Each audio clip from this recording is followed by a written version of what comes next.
دنوں تک روئے. اللہ کرے امتی بھی کبھی کبھی حضور کی یاد میں روئے.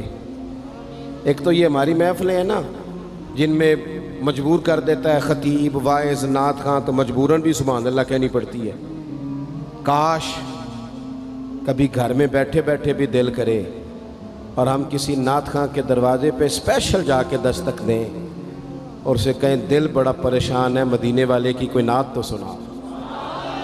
کبھی ایسا بھی ہونا کہ گھر میں پیسے نہ ملنے پہ تو ٹینشن ہوتی ہے اور کوئی مقدمہ آ جائے تو پریشانی ہوتی ہے، لڑائی ہو جائے تو ہوتی ہے. کبھی یوں بھی تو ہونا رات کو ابا جی رو رہے ہوں بستر پہ اور بڑا رو رہے ہوں اور تڑپ کے رو رہے ہوں، بچے آ کے اماں سے پوچھیں کیا مسئلہ ہے ہمارے ابا کو، کوئی پریشانی ہے، کوئی ڈاکٹر کو بلائیں، کوئی دکھ ہے.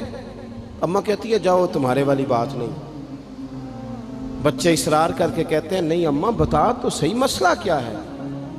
تو اماں ٹھنڈی آہ بھر کے کہتی ہے پتر تمہارے باپ کو نا نبی پاک کا مدینہ یاد آتا ہے، جنوں ویکھ کے ٹھردیاں اکھیاں نے تے جنوں ویکھ کے ٹھردا سینہ ہے.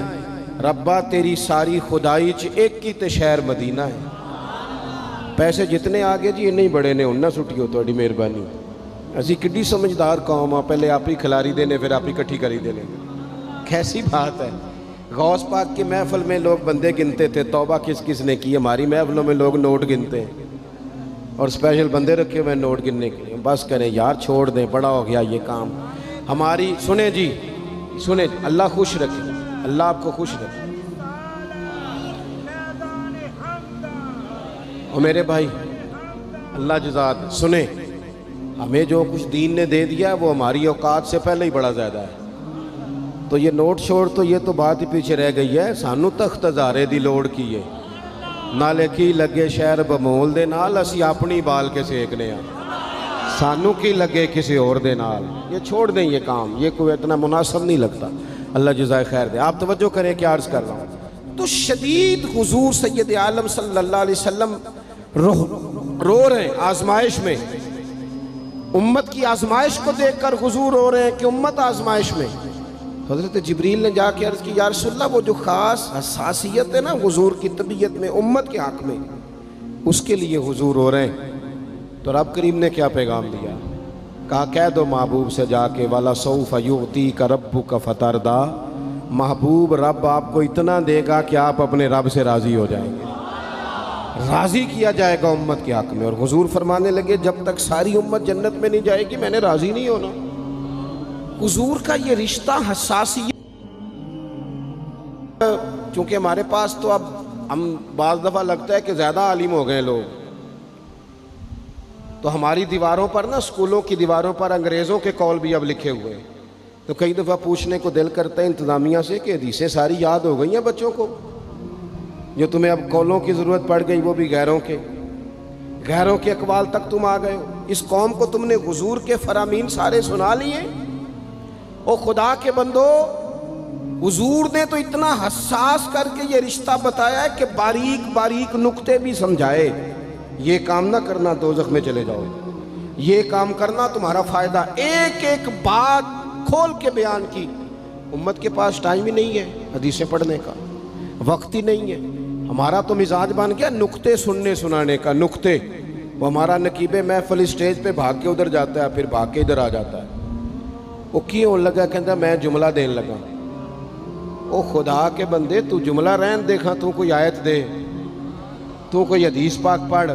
وہ پھر وہ بعض اوقات میں تو چونکہ کمزور سا بندہ ہوں تو وہ جب 50 کو دفعہ کہتے ہیں نا تیار ہو جو جملہ دین لگا، تو ایسے لگتا ہے جملہ نہیں آئے گا کوئی ایٹم بم بھی آئے گا. بھائی تو دے دے جو تو نے دینا. اتنا پریشان تو کس بات کا ہو گیا. اور پھر سارے ہی کہہ رہے ہیں جتنے آئے نقیب نعت خواں خطیب سب کہہ رہے ہیں سارا قرآن حضور کی تعریف ہے. تو پھر پڑھنا چاہ رہا ہے تو بھی تو پڑھ کوئی بھی نہیں رہا، کہی جا رہا ہے. اپنی زندگی کے اندر حضور نے جو ہمیں اسباق دیے، جمعے والے دن ٹائم پہ مسجد جایا کرو. مولوی نکمہ بھی ہو نا میری طرح کا، آپ وقت پہ جائیں گے تو وہ جلد تیاری شروع کر دے گا. آپ آخری 10 منٹ جاتے ہیں تو وہ کیا مولانا دیواروں کو تقریر سنائیں.